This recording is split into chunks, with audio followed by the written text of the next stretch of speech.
Good morning to all of you friends. આપણે આજે નવો ઓર્ગેનિક સ્પોટિંગ જે આપણે કરવાનું છે એ ઓર્ગેનિક સ્પોટિંગ જે છે હજુ લિક્વિડ છે. એટલે સૌથી પહેલું તો લિક્વિડ સ્પોટિંગ જ્યારે તમને આપેલું હોય ત્યારે તમારે ખાસ ધ્યાન એ રાખવાનું છે કે દરેક મોટાભાગના ઓર્ગેનિક લિક્વિડ જે છે હાઈલી ફ્લેમેબલ હોય. એટલે તમારે ખાસ તો એને બર્નરથી આગળ રાખવાના, બરાબર, બીકોઝ એની ફ્લેમ જે હોય એ ફ્લેમ પણ એની વેપર જે છે કેચ કરીને સળગી શકે. એટલે ખાસ તમારે ધ્યાન રાખવાનું. ઇન કેસ જો તમે બીકરની અંદર લિક્વિડ રાખેલું હોય તો કમ્પલસરી એનો વોચ ગ્લાસ જે છે તમારે ઢાંકેલો રાખવાનો છે, બરાબર.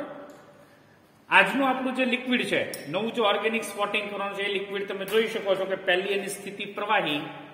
એટલે પ્રવાહીની સામે આપણે જે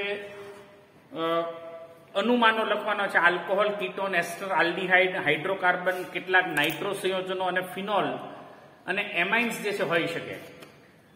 પણ તમે એનો રંગ જુઓ તો રંગ જે છે રંગવિહીન છે. આની અંદર કોઈ વિશિષ્ટ પ્રકારનો રંગ નથી.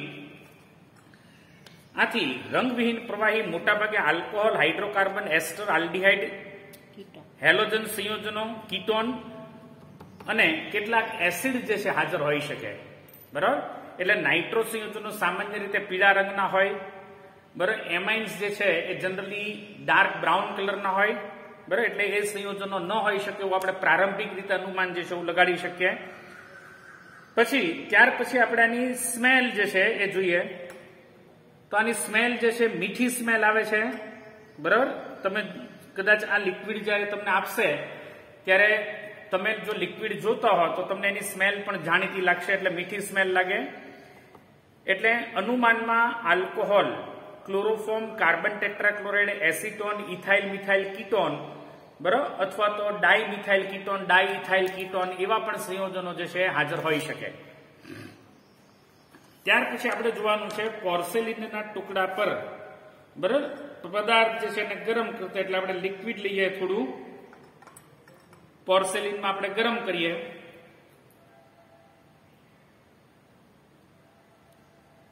તમે જોઈ શકો છો કે પ્રવાહી જે છે એ કોઈ પણ પ્રકારની સૂટી ફ્લેમ એટલે ધુમાડાવાળી જ્યોતથી જે છે સળગતું નથી, બરાબર. એટલે આમ આપણો પદાર્થ જે છે એ પદાર્થ એલિફેટિક પદાર્થ જે છે એ, બરાબર, સંતૃપ્ત એલિફેટિક સંયોજન જે છે આપણે હાજર હોઈ શકીએ એવું આપણે અનુમાન જે છે ચોક્કસપણે લગાડી શકીએ. ત્યાર પછી આપણે બાઇલસ્ટાઇન કસોટી જે છે ખાસ કરવાની હોય, બરાબર. સૌ પ્રથમ બાઇલસ્ટાઇન કસોટી કરતા પહેલા તમારે તાંબાની પતરી જે છે એને એમનેમ ગરમ કરી લેવી અને કોઈ વિશિષ્ટ રંગનો, બરાબર, લીલા રંગની જ્યોત આવતી બંધ થાય ત્યાં સુધી જે છે તમારે એને ગરમ કરવી. હવે આમાં બંધ થઈ ગઈ છે.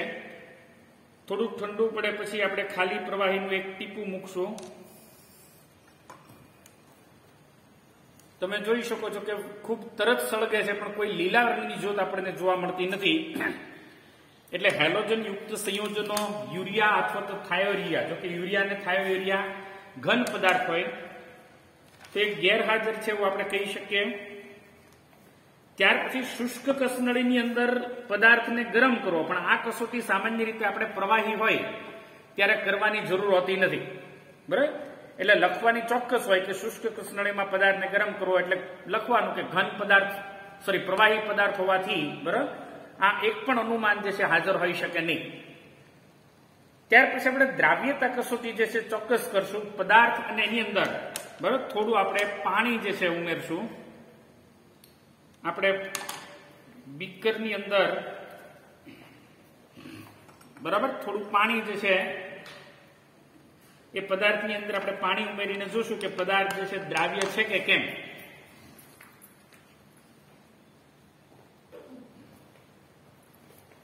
તો તમે જોઈ શકો છો કે પદાર્થ જે છે એ પાણીની અંદર દ્રાવ્ય ચોક્કસપણે થઈ જાય છે, બરાબર. એટલે ઠંડા પાણીમાં જ પદાર્થ જે છે દ્રાવ્ય થાય છે, બરાબર. હવે આપણે જોઈએ કે લિટમસ પ્રત્યેની અસર કેવી છે.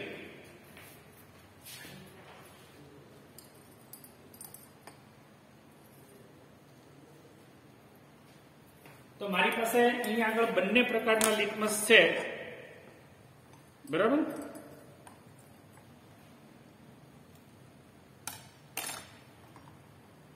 તો આ બ્લુ કલરનો લિટમસ એમને બ્લુ જ રહેશે.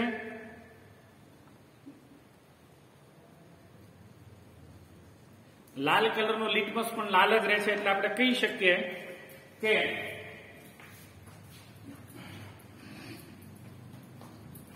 બરાબર, આપણે કહી શકીએ કે પદાર્થ જે છે આપણો રાસાયણિક રીતે તટસ્થ હોઈ શકે, બરાબર, કારણ કે આમાં બ્લુ લિટમસ બ્લુ રહેશે અને રેડ લિટમસ જે છે રેડ રહેશે, એટલે આની અંદર લિટમસ પ્રત્યે કોઈ પણ પ્રકારની અસર આપણને જોવા મળતી નથી.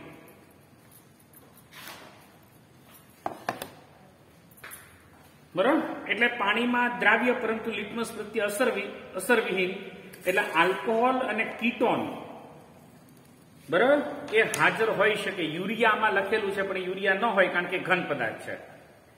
ત્યાર પછી આપણે જોશું પદાર્થનો રાસાયણિક સ્વભાવ. એટલે ફરી પાછો આપણે આ પદાર્થ લેશું, બરાબર. એની અંદર આપણે સોડિયમ બાયકાર્બોનેટનું દ્રાવણ જે છે ઉમેરશું. રૂપા મેડમ ઓલરેડી સોડિયમ બાયકાર્બોનેટનું દ્રાવણ લાવેલા જ છે. તો કોઈ પણ પ્રકારના આમાં આપણને ઉભરા જોવા મળતા નથી, બરાબર. આથી એવું કહી શકીએ કે પદાર્થમાં કાર્બોક્સિલિક એસિડ ગેરહાજર છે. ફરી પાછું આપણે પદાર્થ લેશું, એની અંદર NaOH બોટલ નંબર 1 જે છે એનું દ્રાવણ ઉમેરશું, બરાબર. આમાં NaOH ઉમેરતા પદાર્થ આપણને ચોક્કસપણે એવું લાગે કે દ્રાવ્ય છે, બરાબર. આમાં પરંતુ દ્રાવ્ય દેખાતો નથી કારણ કે બે લેયર તમને સેપરેટ દેખાય. તમે અહીંયા વચ્ચે ઓબ્ઝર્વેશન કરશો તો તમને જો આમાં બે લેયર જે છે સેપરેટ દેખાય છે, બરાબર, NaOH માં, બરાબર. આમ સાઈડમાં કદાચ વ્હાઇટ કલર પેપર રાખવું તો તમને જો દેખાઈ શકે આમાં, બરાબર. આમાં બે લેયર સેપરેટ જે છે અહીંયા તમે જોઈ શકો છો કે અહીંયા આગળ એક્ઝેક્ટલી અહીંયા વચ્ચે જો બે લેયર સેપરેટ દેખાય છે, બરાબર. એટલે આ પદાર્થ આપણો અદ્રાવ્ય છે NaOH માં, બરાબર. એટલે બેઝ પણ ગેરહાજર. ત્યાર પછી પદાર્થ વત્તા HCl આપણે ઉમેરશું, બરાબર. એટલે 2 નંબરની બોટલ આપણે HCl ની અંદર ઉમેરશું. એમાં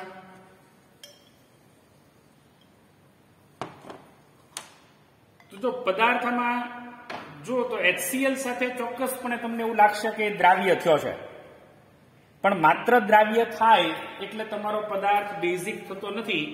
એની અંદર NaOH ઉમેરતા ફરી અવક્ષેપણ, એટલે ફરી એમાં બે લેયર સેપરેટ થવા જોઈએ, પણ તમે આમાં જોઈ શકો છો કે ફરી પાછા બે લેયર જે છે સેપરેટ થતા નથી. એટલે સામાન્ય રીતે તમારો પદાર્થ પાણીમાં દ્રાવ્ય હોય ત્યારે HCl ની અંદર પદાર્થ દ્રાવ્ય હોય એવું હોઈ શકે, પરંતુ તમે જોઈ શકો છો કે NaOH ઉમેરવાથી ફરી પાછા બે લેયર જે છે સેપરેટ થતા નથી. એટલે આમ આપણો પદાર્થ જે છે બેઝિક પણ નથી. આમ આપણને એસિડ, બેઝ અથવા તો ફિનોલ એક પણ પ્રકારનો સ્વભાવ મળતો નથી. એથી આપણે કહી શકીએ કે આપણા પદાર્થનો રાસાયણિક સ્વભાવ જે છે એ તટસ્થ છે. ત્યાર પછી આપણે જે 9મી કસોટી કરવાની છે એ સંતૃપ્તતા અને અસંતૃપ્તતા કસોટી. ફરી પાછું પદાર્થ લેશું, બરાબર. હવે એની અંદર ઓલરેડી આપણી પાસે KMnO4 નું, બરાબર, સોડિયમ કાર્બોનેટ ની અંદર બનાવેલું દ્રાવણ છે અને અતિમંદ કરશું આપણે. જો એટલે આખી ટેસ્ટ ટ્યુબ જે છે તમારે 2-3 ડ્રોપ લઈ અને આખી ટેસ્ટ ટ્યુબ જે છે તમારે ભરી દેવાની, બરાબર. એટલે અતિમંદ દ્રાવણ થઈ ગયું, એ આમાં નાખશું તો તમે જોઈ શકો છો કે KMnO4 નો રંગ જે છે દૂર થતો નથી, બરાબર. KMnO4 નો રંગ જે છે રિટેન્સ. એટલે આપણે એવું કહી શકીએ કે આ પદાર્થ જે છે સંતૃપ્ત છે.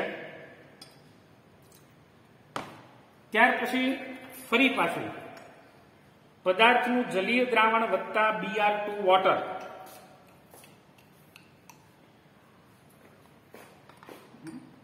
આ બ્રોમિન જળ પણ આપણી પાસે તૈયાર છે. તો તમે જોઈ શકો છો કે બ્રોમિન જળનો રંગ પણ દૂર થતો નથી. એ પણ આ યલો કલરનો બ્રોમિનનો રંગ એમનેમ રહે છે. આપણે એવું પણ કહી શકીએ કે પદાર્થ જે છે સંતૃપ્ત પદાર્થ છે, બરોબર. બ્રોમિન જળનો રંગ દૂર નથી થતો એટલે પદાર્થ જે છે આપણો સંતૃપ્ત પદાર્થ જે છે એવું કહી શકીએ. ત્યાર પછી સોડા લાઇમ કસોટી ફરી પાછી ઘન પદાર્થો માટે જ કરવાની હોય, બરાબર. એટલે આમાં લખવાનું ચોક્કસ, બરાબર, કે સોડા લાઇમ કસોટી, પછી લખવાનું ફક્ત ઘન પદાર્થ માટે જ કરવાની હોવાથી બરાબર, સામે જે તમને પદાર્થો આપેલા છે દરેક પદાર્થો જે છે ગેરહાજર એવું કહી શકીએ. બરાબર, ફિનોલ, સેલિસિલિક એસિડ, બરાબર, એન્થ્રાનિલિક એસિડ. હવે તમને આમાં એક એનિલિન માટેની કસોટી આપેલી છે, પણ સામાન્ય રીતે કરવાની જરૂર હોતી નથી. નાઇટ્રો સંયોજનો, ધુમાડા, પીળા ધુમાડા, benzoic acid, naphthalene, chloral hydrate, cinnamic acid વગેરે હોઈ શકે, પણ આમાં એ આપણે નથી લખવાની. ત્યાર પછીની કસોટી જે છે એ તટસ્થ FeCl3 સાથેની કસોટી. એ તટસ્થ FeCl3 માટેની કસોટી માત્ર આપણે તટસ્થ માટે એક જ છે કે સેલિસાલ્ડિહાઇડ છે કે નહીં એ ચેક કરવા માટે આપણે કરવાની હોય. એટલે ફરી પાછો આપણે આ પદાર્થ લેશું. હા,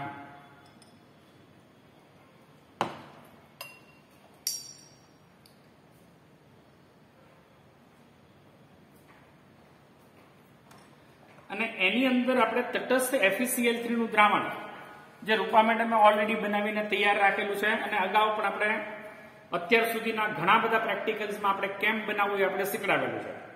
એટલે ફરી પાછું આની અંદર FeCl3 નું દ્રાવણ આપણે ઉમેરશું. તો તમે જોઈ શકો છો કે તટસ્થ પદાર્થ માટે આપણે જાંબલી રંગ આવે છે કે કેમ એ આપણે જોવાનું છે. અને તમે જોઈ શકો છો કે આમાં કોઈ પણ પ્રકારનો જાંબલી રંગ તમને આમાં દેખાતો નથી. બરાબર, આથી સેલિસાલ્ડિહાઇડ જે છે એ હાજર નથી એવું આપણે ચોક્કસપણે કહી શકીએ. બરાબર, હવે ત્યાર પછી આપણે જે કસોટી કરવાની છે એ કસોટી છે આપણી લેસાઇન કસોટી.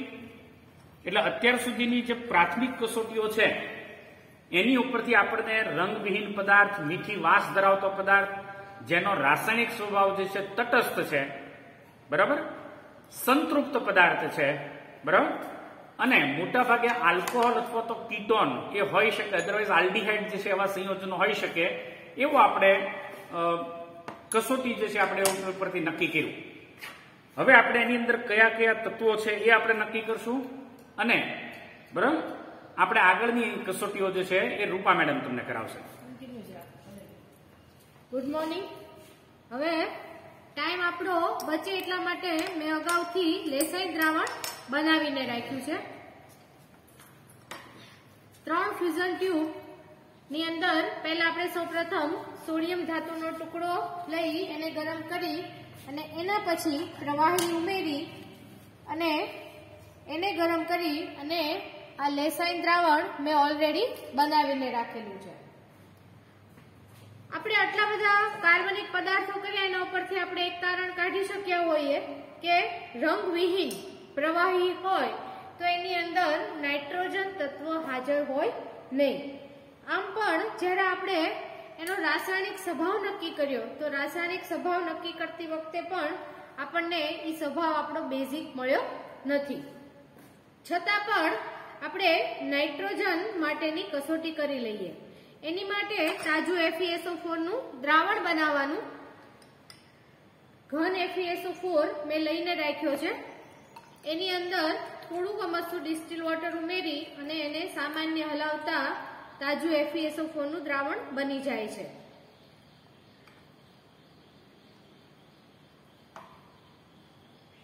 લેસાઇન દ્રાવણ લેશું. એની અંદર તાજું FeSO4 નું દ્રાવણ ઉમેરીએ. અત્યારે ગ્રીન કલર આવે છે, પરંતુ એસિડ ઉમેરતા ગ્રીન કલર જતો રહે છે, જે નાઇટ્રોજન તત્વની ગેરહાજરી સૂચવે છે. એના પછી સલ્ફર માટે લેસાઇન દ્રાવણ વત્તા સોડિયમ નાઇટ્રોપ્રુસાઇડ નું તાજું દ્રાવણ પણ મેં બનાવી રાખ્યું છે. એની અંદર NaOH નું એક ટીપું ઉમેરીએ તો અહીંયા કોઈ પણ પ્રકારનો જાંબલી રંગ મળતો નથી, જે પણ આપણને સલ્ફરની ગેરહાજરી સૂચવે છે. હવે લેસાઇન દ્રાવણ માટેની છેલ્લી કસોટી હેલોજન તત્વ માટેની કસોટી. જે આપણે જોઈએ.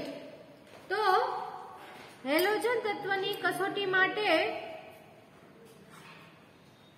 AgNO3 નું દ્રાવણ પણ મેં લાવી રાખ્યું છે. AgNO3 એની અંદર લેસાઈન દ્રાવણ ઉમેરતા તમે જોઈ શકો છો કે અહીંયા કોઈ પણ પ્રકારનો અવક્ષેપ મળતા નથી. જે આપણને આપેલ કાર્બનિક પદાર્થમાં CHO તત્વની હાજરી સૂચવે છે. તો પ્રાથમિક કસોટી અને લેસાઈન કસોટીના આધારે આપણે હવે કેટલું નક્કી કરી શક્યા? તો કે આપેલ પદાર્થ તટસ્થ છે, એલિફેટિક છે અને પ્રવાહી છે. સાથે સાથે એની અંદર હાજર તત્વો CHO છે. હવે આપણે એનું બોઇલિંગ પોઈન્ટ લઈએ. હવે એના પછીની ત્રીજી આપણી C માં આપેલ આપણે પ્રવાહી છે એટલે આપણે એનું ગલન બિંદુ જોઈશું. આ સેટ એક તૈયાર કરીને રાખ્યો છે. ફ્યુઝન ટ્યુબની અંદર પ્રવાહી ભરવાનું અને એની અંદર સીલ કરેલી કેપિલરી ઊંધી મૂકવાની. આ રીતે આપણે પ્રવાહીનું બોઇલિંગ પોઈન્ટ લઈ શકીએ છીએ. તો ટેમ્પરેચર લગભગ 40 પહોંચ્યું છે.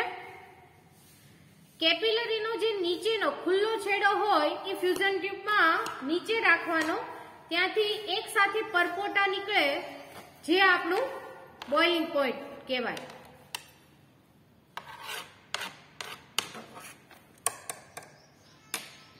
તો 45, 50, 52, 55 તો અહીંયા ફ્યુઝન ટ્યુબમાંથી ખૂબ જ પરપોટા નીકળે છે. એટલે હું ગેસ બંધ કરી અને પેરાફિન બાદ અને થર્મોમીટર ઉતારી લઈશ. હવે આપણે એક પછી એક CHO આપણા હાજર તત્વો છે અને તટસ્થ આપણો રાસાયણિક સ્વભાવ છે.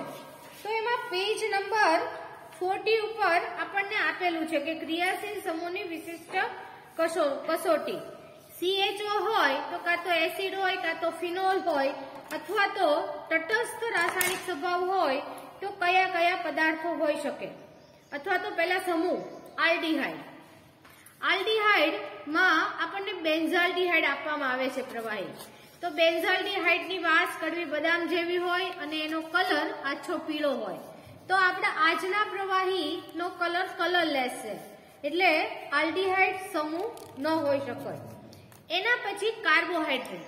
તો કાર્બોહાઈડ્રેટ સંયોજનો ઘન હોય એટલે એના પછીનું જે ચોથું જે છે તો કાર્બોહાઈડ્રેટ સંયોજનો પણ આજના આપણા કાર્બનિક પદાર્થમાં હાજર ન હોય.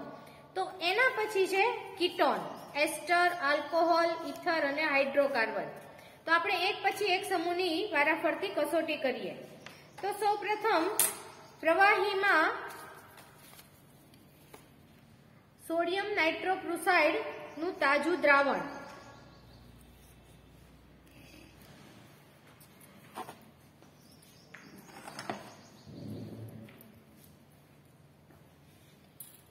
સોડિયમ નાઇટ્રોક્લોરાઇડ નું તાજું દ્રાવણ મેં ઓલરેડી બનાવી રાખેલું હતું આપણે હમણાં લેસાઈન વખતે. સોડિયમ નાઇટ્રોક્લોરાઇડ નું તાજું દ્રાવણ ઉમેરો અને એની અંદર NaOH ના થોડા ટીપા ઉમેરીએ તો લાલ રંગ આવે.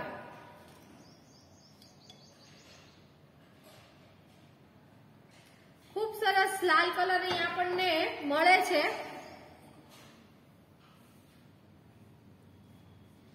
જે કીટોન સમૂહની હાજરી સૂચવે છે. આમાં સાથે સાથે રહેવા દો એસિટોન માટે જો એમાં અપવાદ આપ્યું છે કે બેન્ઝોફિનોન એસેટિક એસિડ સાથે જાંબલી રંગ આપતો નથી. હવે આમાં ને આમાં આપણે એસેટિક એસિડ ઉમેરીએ તો આપણને જાંબલી રંગ મળે.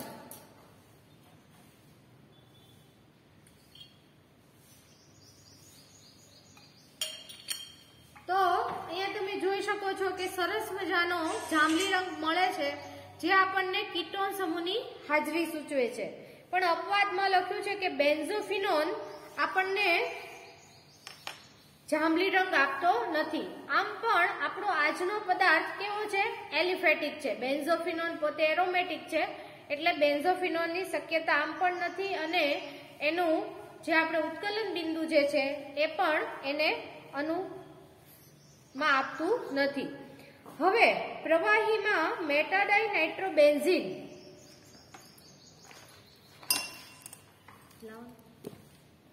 પ્રવાહી લેવાનું છે.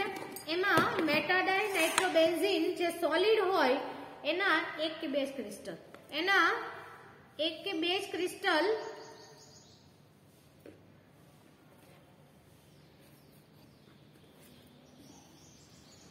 જે ઘન હોય એ નાખી અને એને સરખી રીતે હલાવવાનું અને એમાં NaOH ઉમેરવાનું.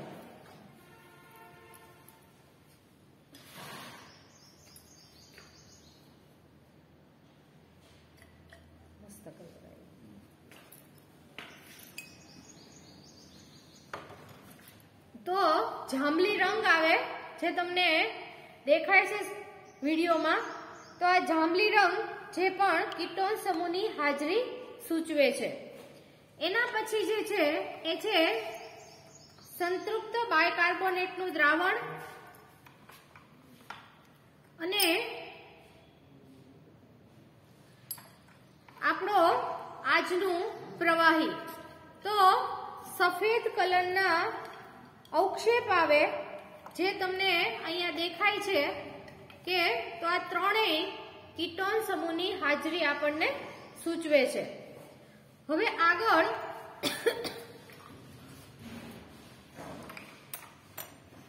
કીટોન સમૂહ આપણો હાજર થઈ ગયો એટલે આગળ આપણે આલ્કોહોલ એસ્ટરની કોઈ કસોટી કરવાની રહેતી નથી. હવે કીટોન સમૂહ માટે આપણે પેજ નંબર 49 ઉપર આપણને 3 પ્રકારના કીટોન આપેલા છે: બેન્ઝોફિનોન, એસિટોન અને ઇથાઇલ મિથાઇલ કીટોન. તો બેન્ઝોફિનોન હોય તો એ પોતે ઘન છે. હવે આપણા બાકીના 18 અને 19 નંબરના 2 કાર્બનિક પદાર્થ કીટોન તરીકે આપેલા છે: ઇથાઇલ મિથાઇલ કીટોન અને એસિટોન. તો આજના કાર્બનિક પદાર્થનું આપણને ઉત્કલન બિંદુ 56, તો 55 આપણને એકચ્યુઅલી મળ્યું હતું અને એસિટોન નું 56 છે, જે આપણને એકદમ નજીક છે. તો હવે આપણે એસિટોનની એક વખત કન્ફર્મેટિવ ટેસ્ટ કરી લઈએ. આમ તો કીટોનની જે આપણે કરીએ એને એ જ કસોટી છે કે સોડિયમ નાઇટ્રોપ્રુસાઇડના દ્રાવણ સાથે લાલ રંગ આપે અને એમાં એસેટિક એસિડનું દ્રાવણ ઉમેરીએ તો જે જાંબલી રંગનું થાય. તો આ તમને અહીંયા દેખાય છે નીચે. તો આ થઈ એસિટોન માટેની નિર્ણાયક કસોટી જે પણ આપણને મળે છે. એના પછી બીજી કસોટી એમાં મારીથી I2 વયું ગયું, વાંધો નહીં, આટલું ચાલશે. બધી કરેલી છે ને. એના પછી છે સોડિયમ બાયસલ્ફાઇડના દ્રાવણની. તો તેમાં પણ સફેદ અવક્ષેપ જે પણ આપણને મળે છે. અને ત્રીજી કસોટી I2 ના દ્રાવણ સાથે એ પીળા રંગના સ્ફટિક આપે પ્લસ NaOH ઉમેરીએ